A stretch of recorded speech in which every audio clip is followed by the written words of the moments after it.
What's up everyone, 𝐒𝐔𝐁𝐒𝐂𝐑𝐈𝐏𝐍 here. So I'm 40 years old, I'm very active, I'm quite fit, and I was just diagnosed with heart disease. And it's probably not because of the reasons you're thinking. It wasn't my diet, it wasn't high cholesterol, it wasn't high blood pressure, it certainly wasn't from a lack of exercise, I can tell you that much. It was something else, something doctors rarely test for, even though millions of people, including myself, are affected by it. So in this video, I wanted to share what this hidden heart risk really is, how I discovered it, and why you need to know about it too, because if heart disease can happen to me at the age of 40, not to be a Debbie Downer, but it could happen to you or it could happen to someone you love. So quick story, in June, I was on a 6-day isolated solo backpacking trip in Maine. And during this hike, I started to have like chest pains right in the center of my chest. And I just kind of shrugged it off, you know, I'm only 40, I'm fit. And I thought there's no way this could be serious. You know, it almost felt like indigestion. But when I got back home, it got so much worse, to the point where I couldn't even really like exercise anymore. And that's when I finally said, you know what, let's go to the doctor and see what's going on. They did some tests, they ran an EKG. As soon as they got the results from that, they admitted me to the ER basically. Even then, I wasn't really super concerned. You know, I thought there was no way this is my heart. I'm too young, I'm too healthy. It has to be something else. Now, details were kind of sparse at this point, but overall, the doctors were very concerned about my heart rhythm. So over the next 2 days, they put me through a ton of tests. Chest x-rays, blood work, stress tests, ultrasounds, multiple EKGs, one after another. But again, I had convinced myself I had to be something else. Maybe like a lung infection, it just really hurt to breathe. You know, maybe Lyme's disease, but definitely not my heart. But after 2 nights in the ER, the doctor came in and he told me something that, he just told me something I never thought I'd hear at the age of 40. I had a massive 90% blockage in the main artery of my heart. Which they refer to this particular blockage as a widowmaker.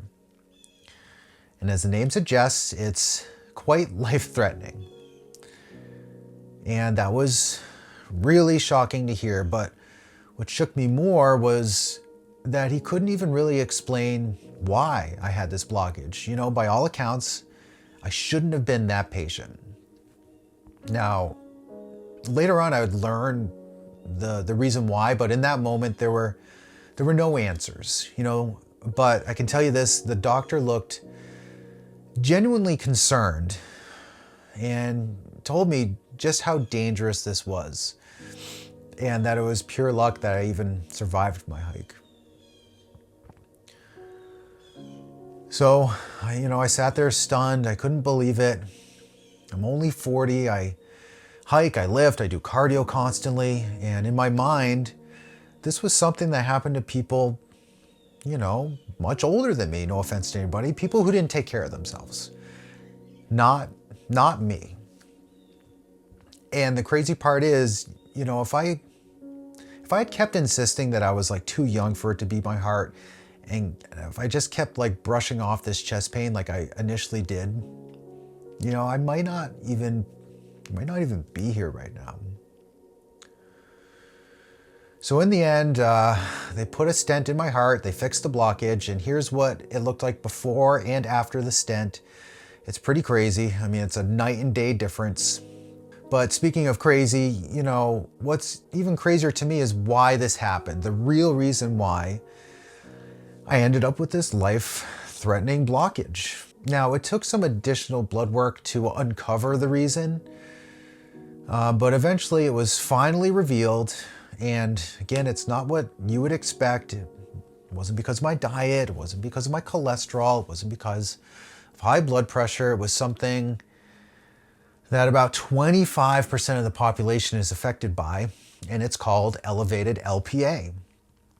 Now, LPA is a cholesterol particle that is made by your liver, and its production is determined entirely by your genetics. Now, the problem with LPA is it's super sticky and it clots easily, and if your body produces too much of it, like mine does, it can block your arteries and dramatically raise your risk of heart attack, stroke, arterial disease, and overall just heart disease. And just for some context, a normal LPA is around 75, what they call nanomoles per liter. Mine is closer to 600, which puts me in the 99th percentile for this disorder.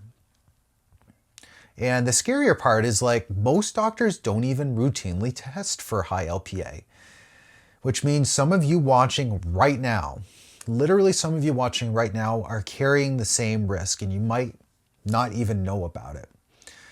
Now, the good news is getting your LPA checked is super easy, and it's just a simple blood test. So if you are concerned, ask your doctor about it. But before you do, just be forewarned. There's not much you can do about elevated LPA levels. Exercise and diet don't really help to lower it. And even though new medications are on the horizon to help lower LPA, there isn't really anything currently available to control it, which means the only real protection you have is knowing your risk and controlling what you can. You know, your cholesterol, your blood pressure, your diet and your exercise. You can avoid smoking or vaping, keep your caffeine in check, and honestly just hope that your LPA isn't as elevated as mine. Now, this isn't a video I ever really wanted to make, but even if it helps just one of you guys take your heart health a tad more seriously, it's 100% worth it to me. You know, if heart disease runs in your family like it does in my family, get checked. Know your numbers, because, you know, not to sound dramatic, but it might just save your life. Now, if you want to see the hike that I did with that 90% blockage in my heart, I did record that, and I'll put that link up here.